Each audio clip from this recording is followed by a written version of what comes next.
دوسری جو حکومتیں ہیں نا دنیا بھر میں وہ بات کرتی ہیں الیکٹڈ لوگوں کے ساتھ، وہ نہیں کرتے. اب انڈیا نے دیکھ لیں کہ ہمارے مقابلے پہ کیا کچھ وہاں پہ گین کیا ہوگا، ہم وہاں پہ منہ اٹھا کے بیٹھے رہے ہیں. ہمیں جگہ بھی جو ہے وہ دوسری کے پتہ نہیں تیسری لائن میں ملی ہے، جا کے دوسری لائن میں ملی ہے. انڈیا کے جتنے وہ وزیر تھے، انڈیا کے وزراء تھے، اور اس کے اندر جو کرگستان تھا، قازقستان، تاجکستان، چائنا اور رشیا، وہ پہلی لین میں سارے بیٹھے ہوئے تھے، ہم دوسری لین میں تھے. جو شنگھائی تعاون تنظیم ہے اس کے لوگوں کا ایک اجلاس ہوا ہے، اور وہ ہوا ہے رشیا کے اندر، اور اس کے اندر جو ہے وہ وزرائے دفاع اکٹھے ہوئے ہیں. جتنے بھی رکن ممالک تھے سب کے وزرائے دفاع وہاں پہ آئے ہیں، لیکن ماں سوائے پاکستان کے وزیر دفاع پرویز خٹک صاحب اب سمجھ نہیں آتی کہ وہ وہاں پہ کیوں نہیں جا سکے. شنگھائی تعاون تنظیم جو ہے یہ چائنا کا برین چائلڈ ہے، اور چائنا اس کو بہت اون کرتا ہے، یہ اس کے دل کے قریب. اس خطے کے علاقوں کو انہوں نے انگیج کیا اپنے ساتھ. اس کے اندر زیادہ تر وہ ممالک شامل ہیں جو روس کی سابقہ ریاستیں تھیں، جو کہ روس کے ٹوٹنے کے بعد آزاد ہوئی تھیں، اور پاکستان کو اس میں خاص طور پہ اور انڈیا کو شامل کیا گیا کہ یہ تعاون بڑھایا جائے. اور چائنا جو ہے اس حوالے سے بڑا سینسٹیو بھی ہے. ہم نے وہاں پہ ہمارا وزیر دفاع نہیں گیا، چلے وزیر دفاع نہیں جاتا، سیکرٹری دفاع چلا جاتا، نہیں گیا. ان کے بھی نیچے کا ایک افسر ہم نے بھیجا ہے. اب انہیں کیا پتا کہ ہمارے ہاں ان افسروں کا کیا مقام ہے، لیکن اب دنیا تو فیس ویلیو پہ لیتی ہے نا کہ یہ ہمارے وزیر ہیں تو آپ کا وزیر آئے گا تو ہم ملاقات دیں گے، ہم میٹنگ دیں گے، ورنہ ہم میٹنگ نہیں دیں گے. تو لہذا سائیڈ لائن پہ ہماری کوئی میٹنگ نہیں ہو سکی. یہ تو ایک نقصان ہو گیا. انڈیا نے وہاں پہ لابنگ کی نا جی، چائنا کے ساتھ اس کے وزیر دفاع نے ملاقات کی، اور انہوں نے وہاں پہ ایک پورا ڈیلیگیشن کے لیول کے اوپر انہوں نے ٹاکس کی ہیں. وہاں پہ دونوں اپنے اپنے ممالک میں واپس گئے ہیں. یہ ٹاکس کرنے کے بعد ہمارا وہاں پہ کوئی نمائندگی نہیں تھی. اب اس کی سینسٹیوٹی اس لیے بھی بڑھ جاتی ہے کہ ابھی کچھ دن پہلے چین کے صدر نے پاکستان کا دورہ جو ہے وہ ملتوی کرنے کا اعلان کیا تھا، اور اس کے بعد ہم نے کیا آگے سے ریئیکٹ کیا ہے کہ جو چین کا سافٹ ویلی ہے ہم نے وہاں پہ ہٹ کیا کہ ہم اس وقت بندہ ہی نہیں بھیجے. اب شاہ صاحب یہ جو پاکستان کے وزیر دفاع جو ہیں وہ نہیں جا سکے، پاکستان کے اندر بھی ان کی کوئی مصروفیت نہیں تھی، تو ایک بٹر رسپانس گیا جی چائنا کو. کیا ہم نے ریئیکٹ کیا کہ چائنیز صدر نے این آخری وقت میں اپنا دورہ ملتوی کیا، یا ساڑھے کو ہو گیا کمزوری نال ہی ہو گیا ساڑھے کو؟ بھائی صاحب میں ذاتی طور پہ سمجھتا ہوں کہ پچھلے دنوں جو سعودی عرب کے ساتھ کشیدگی ہوئی تھی اور اس میں شاہ محمود قریشی صاحب پہ الزامات لگے تھے اور ان پہ برڈن پڑا تھا، تو میرا خیال ہے کہ ان کو چائنا نہ بھیجنے کا فیصلہ شاید اسی سلسلے کی کو کڑی ہو سکے. چائنا کی بہت زیادہ انویسٹمنٹ پاکستان میں ہوئی ہے اور ہونے جا رہی ہے. جیو اسٹریٹجک ہمارے انٹرسٹ بڑے کامن اور تگڑے ہیں. گوادر پورٹ کی چائنا کو بہت زیادہ ضرورت ہے، ہمیں کرایہ چاہیے. تو میں سمجھتا ہوں کہ یہ کوئی فکر بندی کی بات نہیں ہے. البتہ انڈیا اور چائنا کا جو ملاقات جس پہ بہت زیادہ شور ہوا ہے، اب دیکھیے تو انڈیا کے اخبارات کچھ اور بول رہے ہیں، چائنا کے اخبارات کچھ اور کہہ رہے ہیں. 1962 کی ان کی جو جنگ ہے اس میں عبرتناک جو شکست ہوئی ہے، ان دو ممالک کے تعلقات تو کسی صورت بہتر ہو ہی نہیں سکتے. ان کے بھی تعلقات کا حال پاکستان اور انڈیا کے تعلقات جیسا ہے.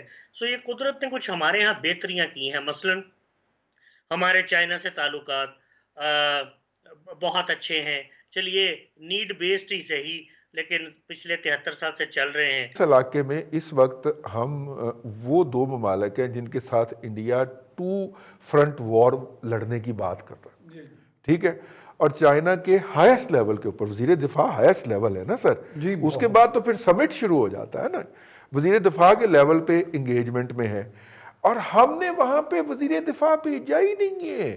نہیں میں کہ فورن پالیسی میں جو آپ کے فورن پالیسی کے پہلے تو رموز و اسرار ہی معلوم نہیں ہے. میرا خیال ہے کہ یہ معلوم نہیں ہے کہ اس کے جتنے بھی فورن افیئرز کے انیشیٹیوز ہوتے ہیں ان میں سٹیپ بائی سٹیپ اور ہر موقع پہ آپ نے جو گینز آپ نے کنسولیڈیٹ کرنے ہیں. یہ نہیں آپ کر سکتے کہ آپ کہیں گے چلو آج نہیں بھیج دے کل پرسوں جا کے پھر کر لیں گے.